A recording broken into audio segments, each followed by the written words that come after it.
Welcome to As I Live and Grieve, a podcast that tells the truth about how hard this is. We're glad you joined us today. We know how hard it is to lose someone you love and how well-intentioned friends and family try so hard to comfort us.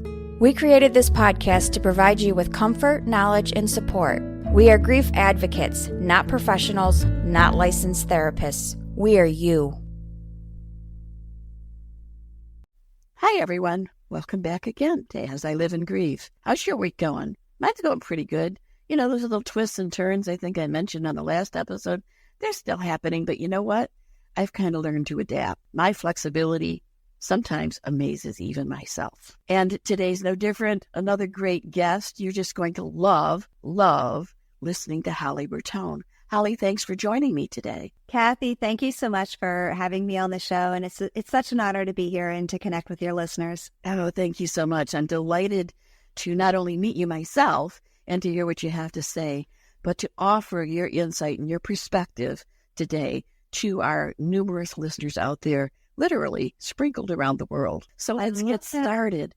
Could you start, please, by just introducing yourself a little bit and letting our listeners know who is Holly? Oh, my goodness. Yeah. So the elevator pitch, as they say, I'm a holistic health coach for women in midlife. And I typically work with women who are professionals, who have, maybe a great career and a great family. They just haven't been able to figure it out with their health. And there's a big reason why I do that. And I'd love to get into a little bit of my background, and then we can kind of jump into the framework, in that I was in a place where I was on top of the world. I was a chief of staff at the FBI's Counterintelligence Program Management Office. So really at the pinnacle of my career. I was racing in Xterra triathlons. I was the only civilian on the Marine Corps Quantico mountain bike team. So I was a competitive athlete, stand on a podium, get a medal around my neck. I thought I had it all. I thought I was living the dream. I thought I was the pinnacle of health. And on my 39th birthday, everything came crashing down. And I was diagnosed with breast cancer. Oh. I went through surgery, chemo, radiation. 1 year later, I was diagnosed with an autoimmune disease. Oh. And that spurred years of debilitating chronic fatigue that was so bad that in 2017, I ended up being basically bedridden and forced to resign from my dream job at the FBI. And everything hit rock bottom.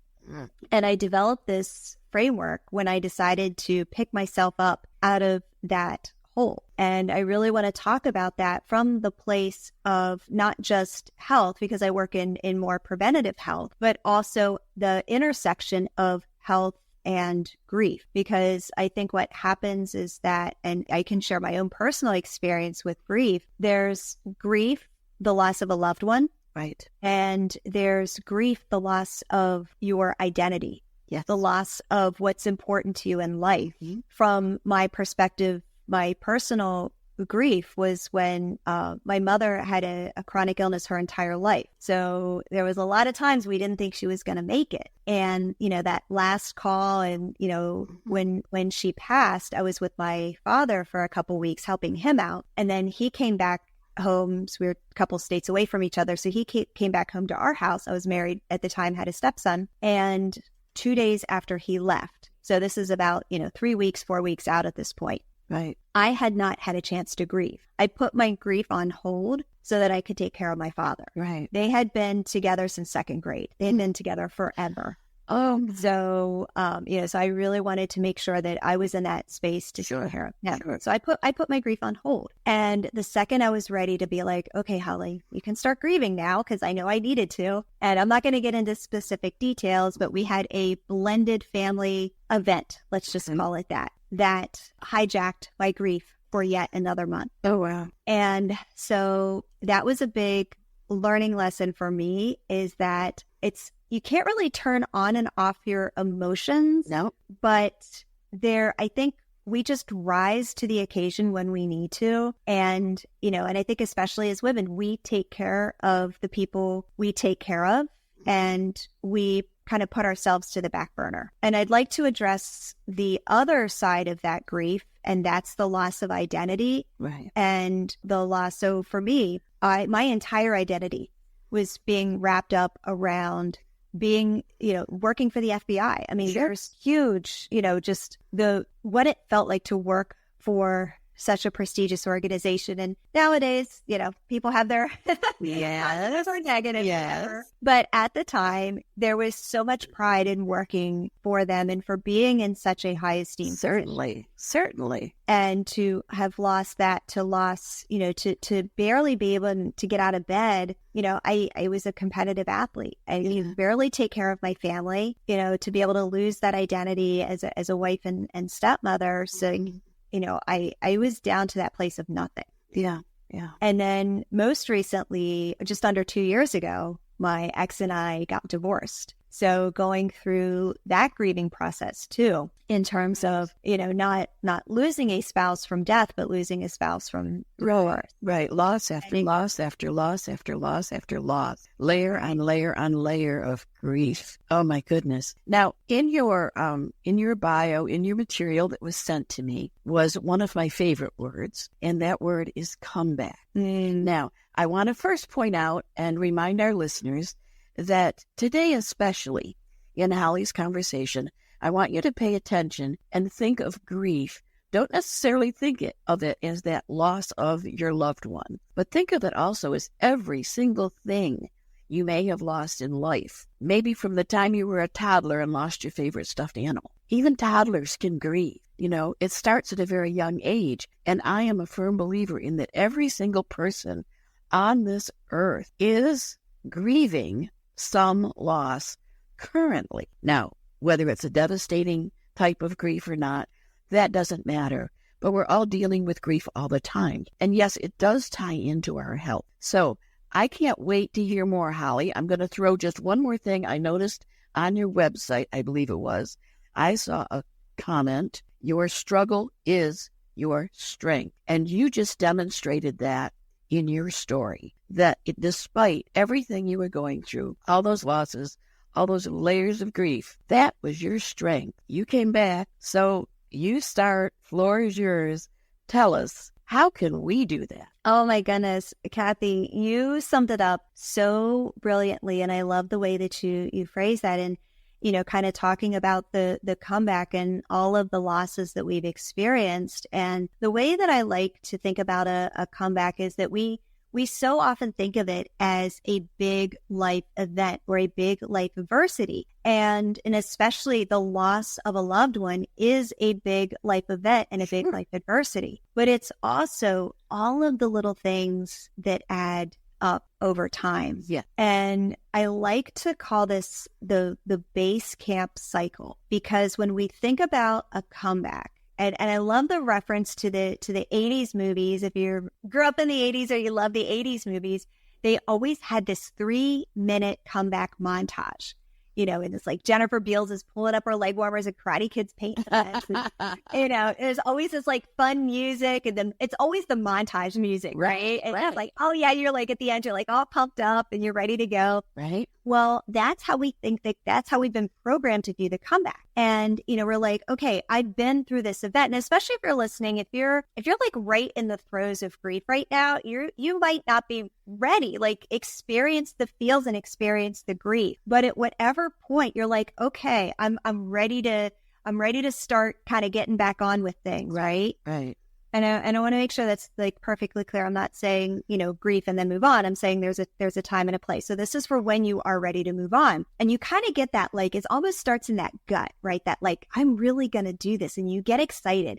And I call it base camp cycle because you want to climb the mountain. You get excited to do the thing. And, it really starts in your gut and just kind of goes up from there. And that excitement lasts 2 weeks. Now, my forte is working with women and with holistic health. So let's talk about that for a second. So let's say that you've gone through a loss or you've gone through, a life adversity. You're like, okay, I'm ready for a comeback. And typically during those times, right, we let ourselves go. We take care of everyone else, or we let ourselves feel all of the feels, and our health has been put on the back burner. So let's just talk about that for a second. Let's say you want to get healthier, you want to exercise more, you want to lose weight, whatever that looks like. And you have that excitement. So you're starting at base camp, you have that excitement, and that excitement, you're excited, you do the thing, you do the thing, you do the thing. And that excitement's going to last about 2 weeks. And then the thing gets hard because you haven't built the habits yet. So the thing gets hard and you get discouraged and you're like, okay, I'm just going to grit through this. And that willpower is going to last you 1 more week. Wow. And then what happens is that an obstacle comes and you're like, you know what? I'll just start again on Monday. And Monday never happens. Right. So instead of climbing the mountain, you're now right back at base camp.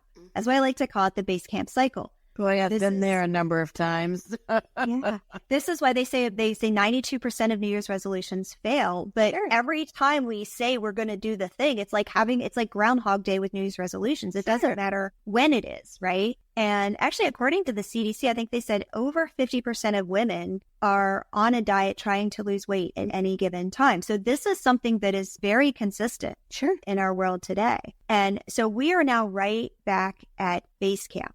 And what happens, there's a reason why this happens. Albert Einstein said that everything that's created is created twice. So first it's created in our minds and then it manifests physically. So we're trying to do the thing. We're trying to get healthier. We're trying to pick our lives back up. And we're doing it from this place that we haven't dealt with the past. So we're still in those raw emotions. We're still dealing with the grief, the resentment. And, let me just say this. It's not just the grief. It's all the emotions that come along. Oh, sure. Right? Like the resentment, the guilt, the shame, all of these emotions that get kicked up. Like it's a whole sandstorm, that can come along with the grief. So you've got all of this stuff that hasn't been resolved. So we're trying to create our future self from this place of resentment, anger, fear, anxiety, grief, shame, blame, guilt, all of these raw emotions. And if we create our future state from that place, well, guess what it's going to look like? It's not going to be pretty. It's not going to be pretty. Right. And we keep doing the same thing over and over and over again. And that's why it's not sustainable. It's because we haven't gone back to deal with the past. And that's why I like to talk about the comeback story is coming back home to you. So I can take a pause here, see if you have any questions, and then we can kind of jump into the framework. I have no questions, just to comment. Tell us more. Oh my goodness. Okay. So is this all making sense? It is. Good. So anyway, so what I like to do is I've created this Rocky-inspired framework. And the beauty of this framework, so I created it from the greatest comeback movie of all time, the original Rocky circa 1976, which is so much fun. And so with this framework, the beauty of it is that I created it originally from a perspective of improving our health, but it has proven the test of time. So it has gone through all different variations between myself, between the clients that I coach. So this doesn't just work for your health, this works for all aspects of your life. Okay. So for purposes of our conversation today, I really want to just really create that intersection of health and grief. So R stands for rear view mirror. And it's really difficult to move on until you make peace with the past. So we can't go back into our DeLorean and change the past. Right. But we can make peace and forgiveness with the situation, with the person, and especially with ourselves. And with grief involved, sometimes it's impossible or even not safe it's not about confronting the person, right? Or confronting the situation. It's making peace and forgiveness with it. There's a big difference. Right. And it's not letting that person off the hook, right? It's if they did something that was not a good thing. So many people I know have grieved the loss of a loved one that was a family member, but maybe wasn't an ideal person. Right. So there's a lot of emotions that kind of get kicked up. So that's kind of what I was thinking about with this, but it's making peace with that past. All of the I coulda, woulda, shouldas. Okay. All of the things that you did or did not do. All of the things that the other person did or did not do. And it's coming to that place of peace and forgiveness. And that's what I was talking about. When you can get to that place, it just brings up so much. It's almost like you think about the rumination, right? And especially grief. You lose someone or something that you love very deeply. Right. You are tethered to that grief. That grief becomes a part of your identity. Absolutely. And you will now you will go to court to hold on to that identity. Yes. To hold on to that grief. And it is tethered. It is a chain. And what the peace and forgiveness does, it breaks that chain. It breaks that tether. And it's inner peace on the other side. It's just making peace and forgiveness with the situation. So it doesn't make the grief go away. Right. It just allows you to kind of enfold it into your life. It allows you to break the tether of all of that rumination, to break the chains of all of those just heightened feelings. So they're not as deep and dark, and they're not as long. So it doesn't control you. So it doesn't control you. Okay. Better words could not have been spoken. Yeah. So that is our rear view mirror. Okay. O is, I'm going to say this carefully, O is own your ship with a P, like a boat. So kind of G-rated. This one is personal responsibility. Okay. And this is the hard nut to crack. And I really want to share this from my own personal perspective of when I realized how important this was for me was at my first doctor's appointment after my diagnosis. So I was like, I'm 39 years old. How did this, I'm, quote unquote, healthy. Sure. How did this even happen? Like, I thought breast cancer was just for women. I mean, how could I get it? And I was kind of almost like indignant, well, I don't understand. Yeah. And like I was better than this or something. And, and I went to the doctor, and I'm just kind of like, how did this even, not a why me or woe is me. It was just, how did this happen? Right. And she put her hand on my knee. Kathy, you want to know what she told me? What? She said, lightning struck. And those two words were anchored into my soul. And anytime I was like, well, how did this even happen? I went back to that place of lightning struck, and I needed that peace. I was in a very dark place. When you are first diagnosed with something as big as breast cancer, that is a very dark place. Well, sure. I needed that peace. But at the same time, it was also one of the worst things that a doctor could say, because it placed this disease on a random act. Yes. And because of that, I just assumed that there's nothing I need to change about my life going forward. And what I realized, and this took years, this was years later, I realized disease doesn't just wake up one day and say, scanning across the room, and is like, you know what? I don't like that Holly Bertone, so I'm just going to go make her life miserable. And then here's some breast cancer, here's some autoimmune disease, like Oprah, right? Like, everyone gets it, Yeah.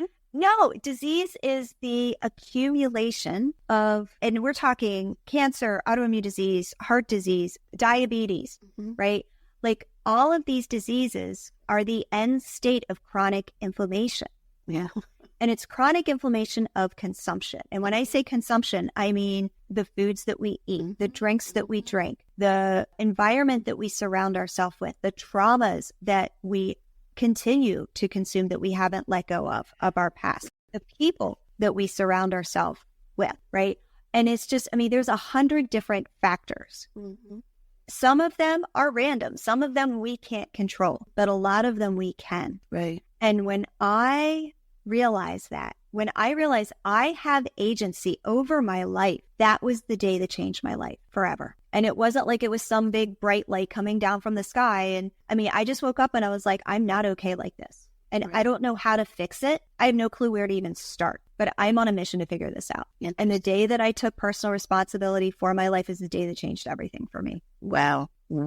I feel like I have to say this to you and to our listeners. Guests cross my path for so many reasons. So can I just say and let everyone know that several months ago, I was diagnosed with an autoimmune disease. I've struggled for years with chronic back pain, and it's progressed to the point that now I've accumulated shortness of breath and some other symptoms as well. And here comes this autoimmune disease that immediately my doctor throws steroids at, because it's all about the inflammation. As you just said, this chronic inflammation. So everything you just said, Holly, is resonating specifically with me and for me at this moment. So I just wanted to insert that in there and then ask you to please, please, please. Oh my goodness, Kathy, thank you so much for sharing that with me. And it is, there's a book out called The Body Keeps the Score. And that's why the first two pieces of the framework, the rear view mirror and the own your ship with a P like a boat, are so important, because the body does keep score. It's not about the doing, it's about the youing. And it's about all of these things that have caused us to disconnect from ourselves. The chasing after the things that we're supposed to chase after, the career and the spouse and the kids and the house, and then chasing after being a caregiver. And then we've got this grief that we're chasing after, right? Yeah. And everything, we are disconnected from ourselves. And that's why I like this comeback story, is coming back home to you. And the first two parts of this are the hardest. Right. They are the hardest. Right. But after this, everything else gets so much easier, because you now have the framework. You're like, I'm good to go. I can rock and roll. Yeah. So I think we're up to C, aren't we? We are. Yeah. So let's rock and roll. So C is where the fun begins. So C is about creating your future self. And I really like to say, we can talk about goal setting all day long, but really it's about creating that version of who you want to become. And so often we think of goal setting like a linear thing, like that external validation.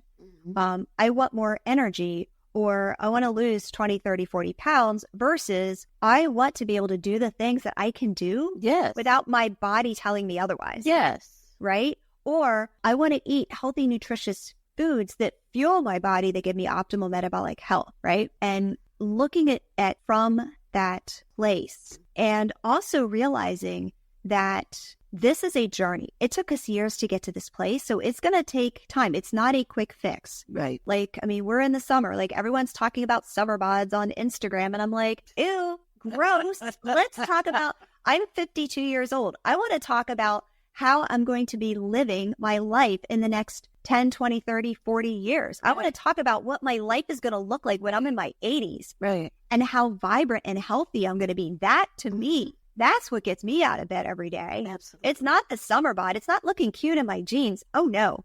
No. Right. Those are the vanity metrics. We think about the number between our two toes.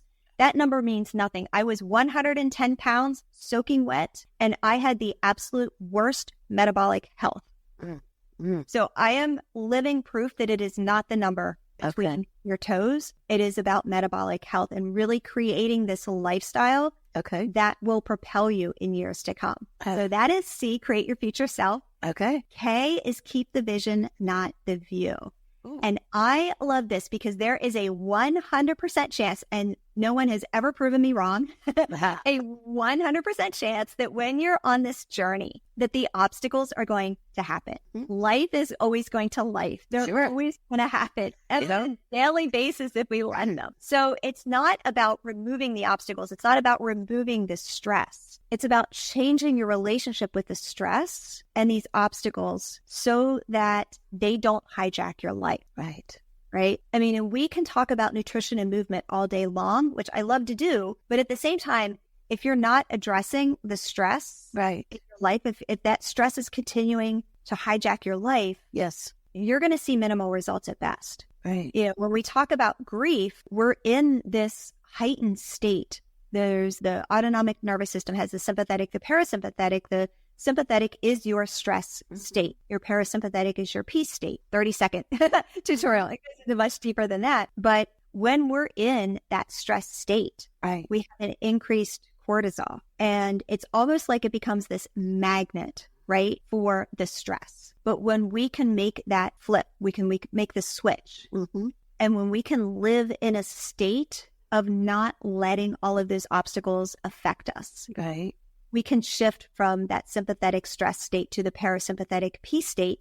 We lower that cortisol response. And it's got this whole cascading effect of what happens in your body. And not only does it help you from a metabolic perspective to be able to release some of that weight, but also those habits that come along with it. Mm-hmm. I mean, I know personally, I used to be the person who would scrape the bottom. I would eat my feelings in ice cream, gallons of ice cream. I would scrape the bottom of the ice cream container and wishing there was More. And so I'm not saying this from any kind of blame and shame. I was there 100%. I'm the first one standing in line, raising my hand, saying, yeah, I was there. And that's one thing I think that makes you so excellent at helping others, because you're speaking from experience. You're speaking from having lived it and not just from a textbook. Yeah. Yeah. So keep the vision, not the view. And then why is when we come back home to you. I mean, that's when we get to celebrate. That's like, throw the confetti and really, like, you think about all of these movies, like that's when the character, they come out of their 80s movie montage and they just got this like whole different vibe. They're confident, they're determined. They've got this, like, the face just lights up, right? They're ready to face the challenge. Right. And it doesn't matter if they win or lose the challenge. They have it inside of them. If you remember the original Rocky movies, 1976, he lost the fight to Apollo Creed. He went 15 rounds and he lost the fight. Everyone's like, wait, he lost? I'm like, yes, he lost. Yeah. No one would call Rocky a loser, right? He is a winner because of the journey that he went through.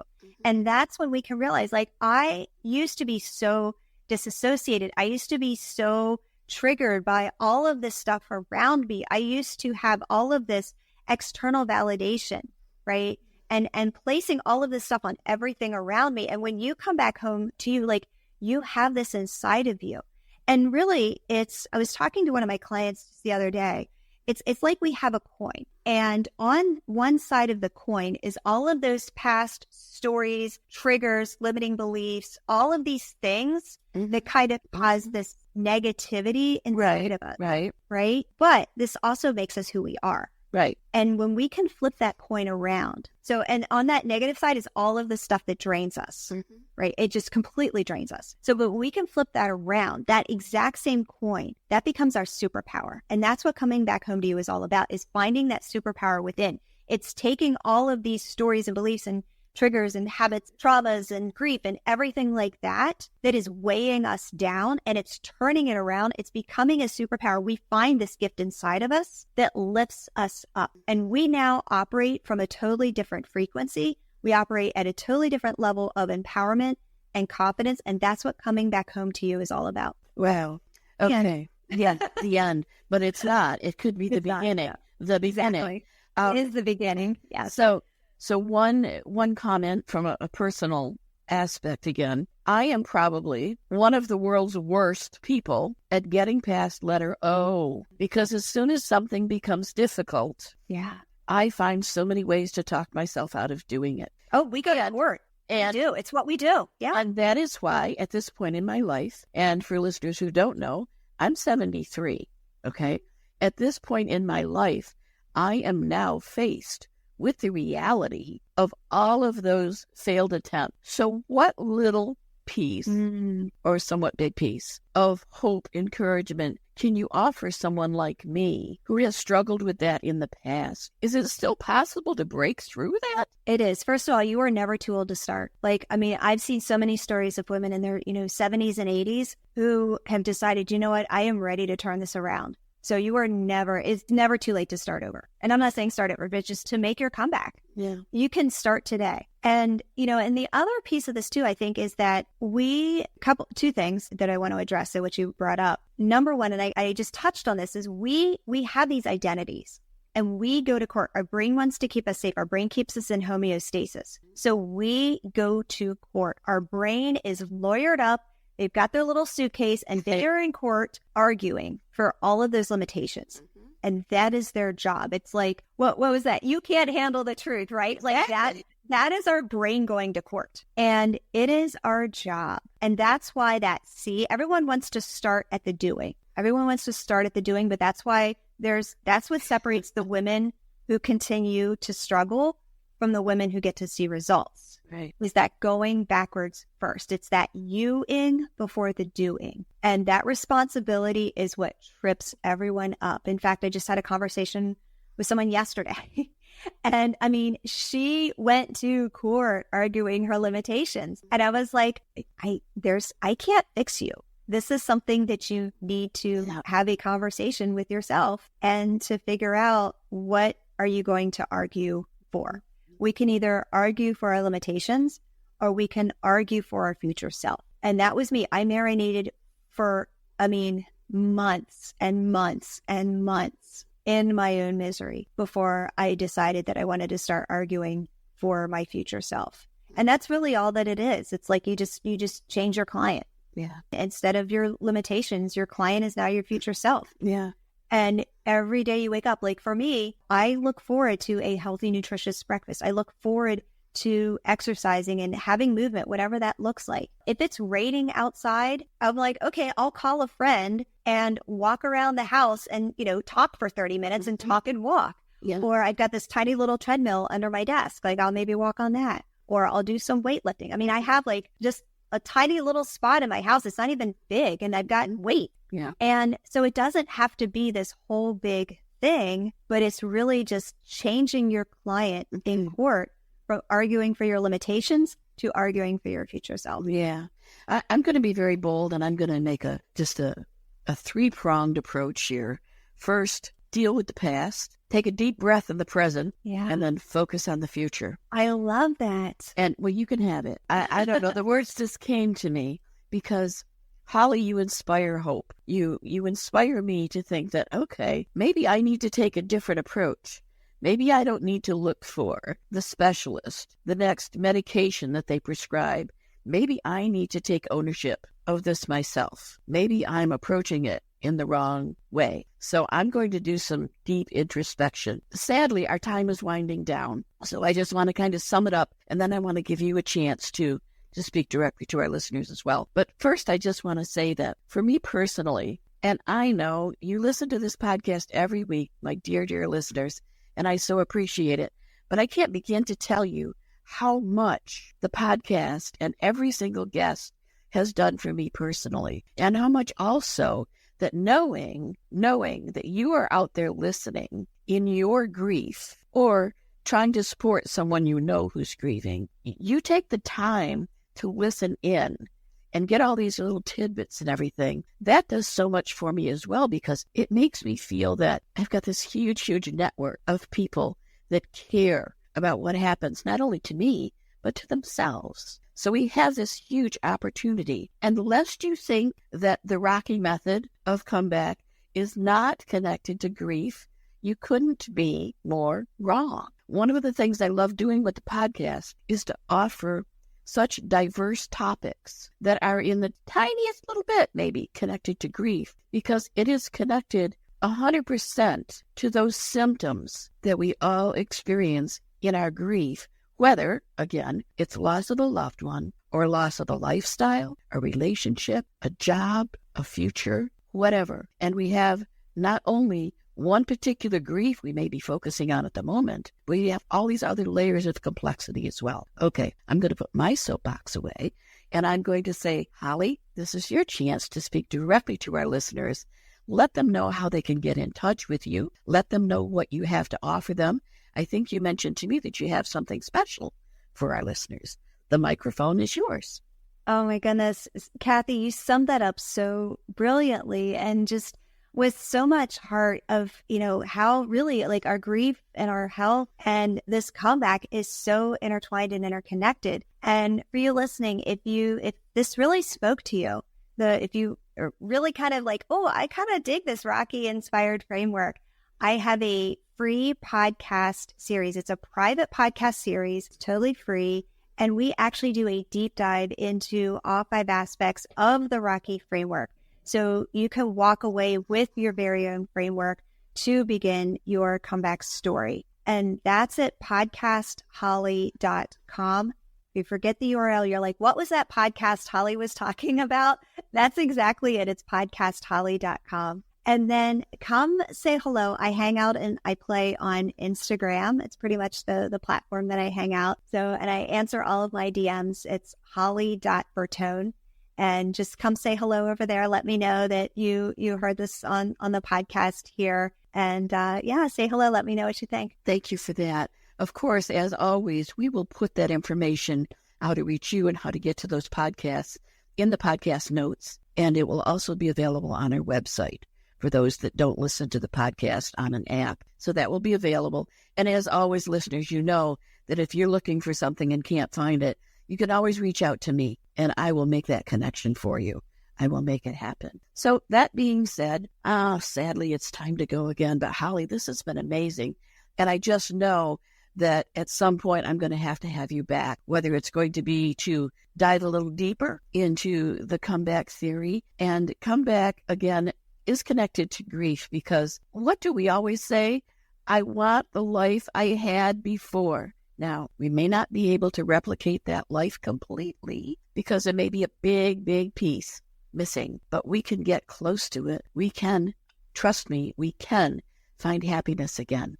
We can find a future. We can find good health. And Holly is offering us a great way, I think, to start that process and to be successful. I know I tease my kids and say, I want to live to 100, but I have to say to myself today, I need to kick myself in the butt and get going, because I think I'm the one that controls that, especially after listening to you, Holly. So, listeners, take care of yourselves. Consider it. Reach out to Holly, reach out to me. Catch us again next week as we all continue to live and grieve. Holly, thanks so much for today. Thank you, Kathy.